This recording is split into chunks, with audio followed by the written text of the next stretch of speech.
18th of December 2024. News breaks out in the media concerning the World Hard Enduro Championship.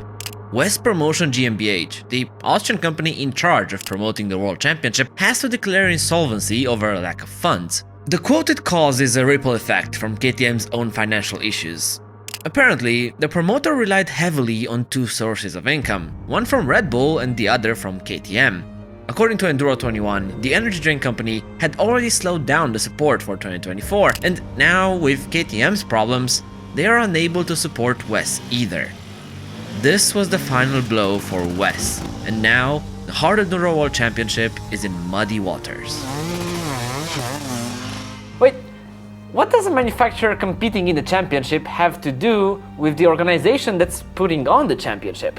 I asked myself this question right as I saw the news break out and started digging.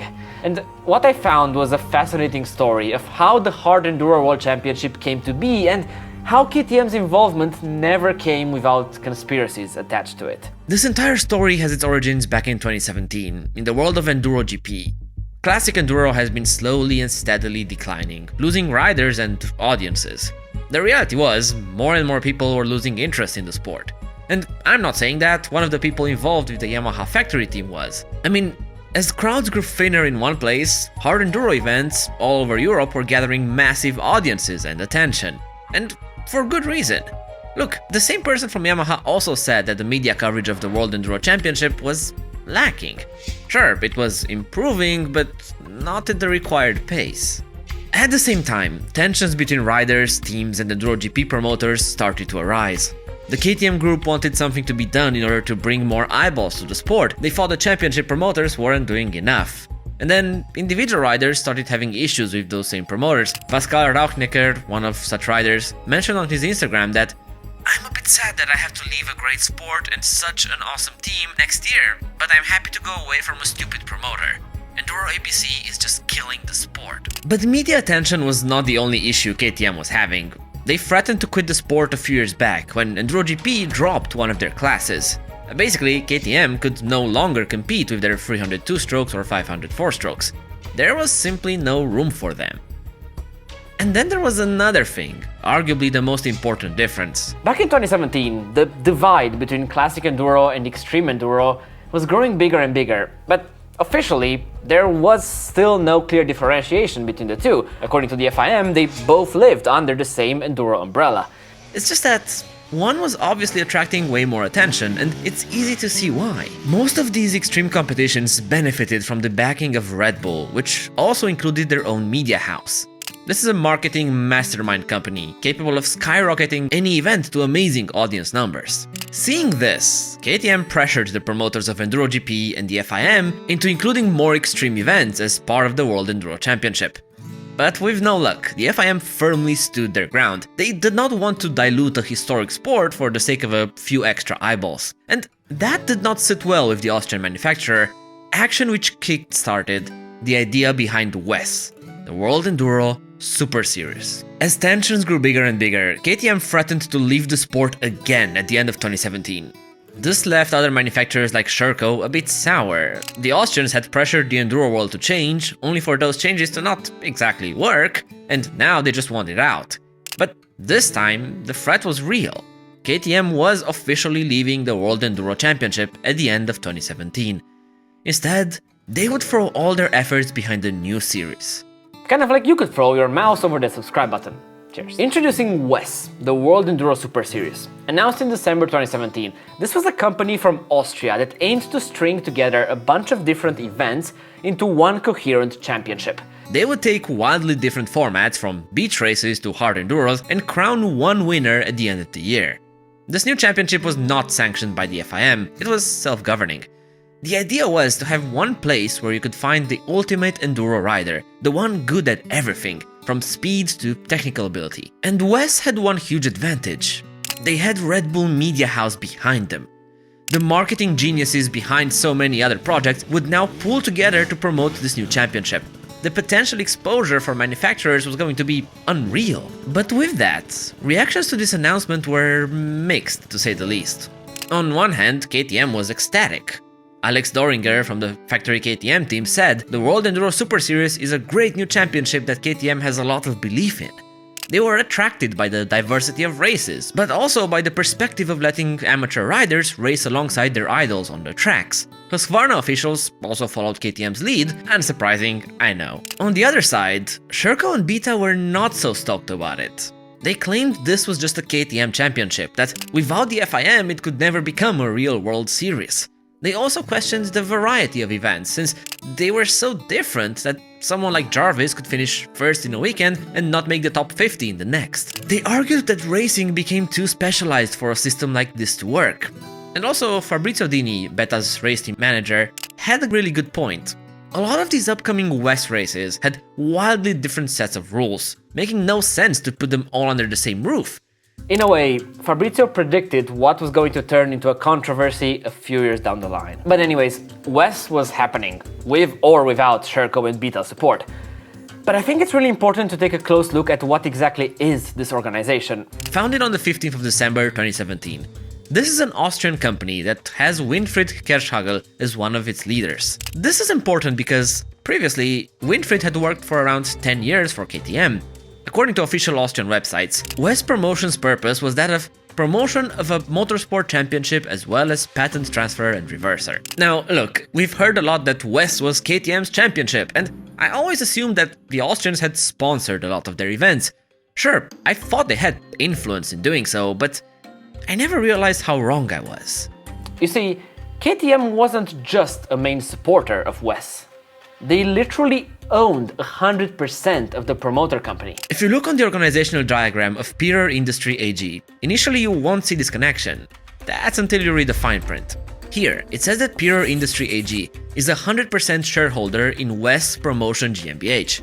Now, this Pirer company also owns 50.1% of Pirer Bachach AG, which in turn owns 74.21% of Pirer Mobility AG, which owns Husqvarna, KTM and GasGas.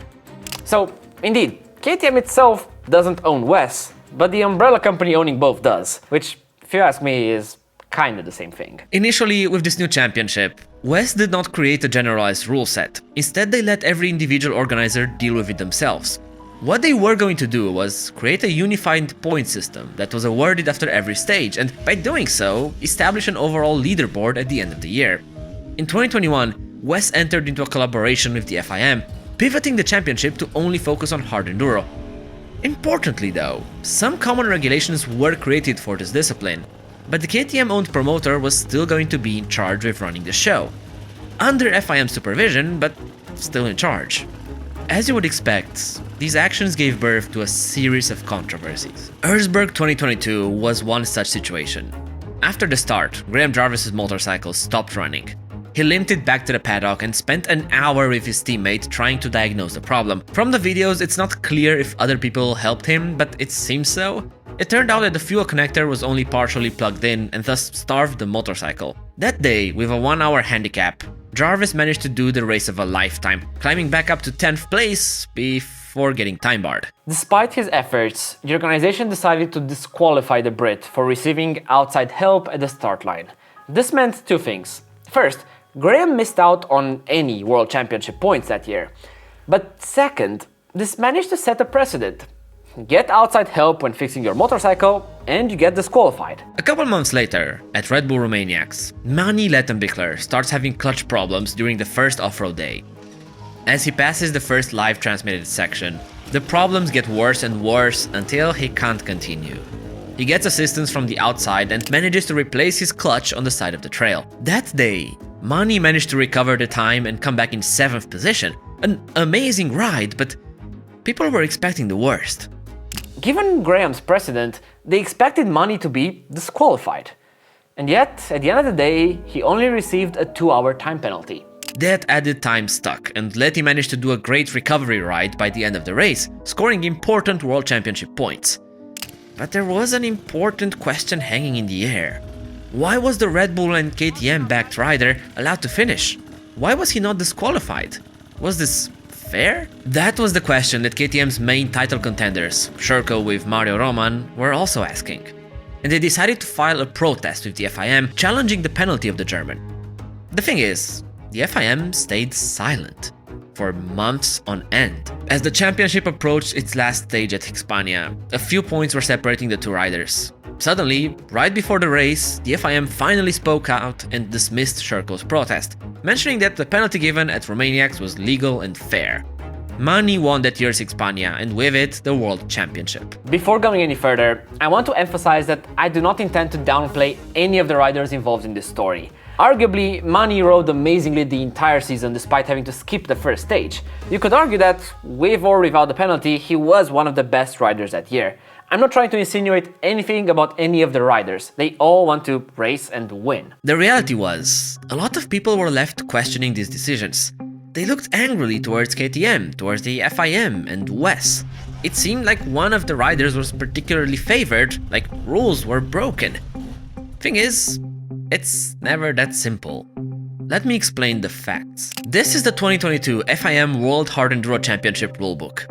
In it, we can find clearly written that outside assistance on the racing track is clearly forbidden, with the only exceptions being receiving help from fellow competitors or marshals in the interest of safety. These rules also state that even small things like receiving tools, spare parts, or drinking water from outside personnel is strictly forbidden. So, if we go by this rule, it's very clear that both Graham and Mani deserved some sort of penalty in those two instances. The problem comes when you look at what the rules say about the repercussions for breaching these regulations. In fact, this book states that for this particular regulation, a rider may be liable for a penalty of up to and including disqualification. And this makes things pretty vague. So a rider could get away without any penalty or risk a DSQ, and anything in between.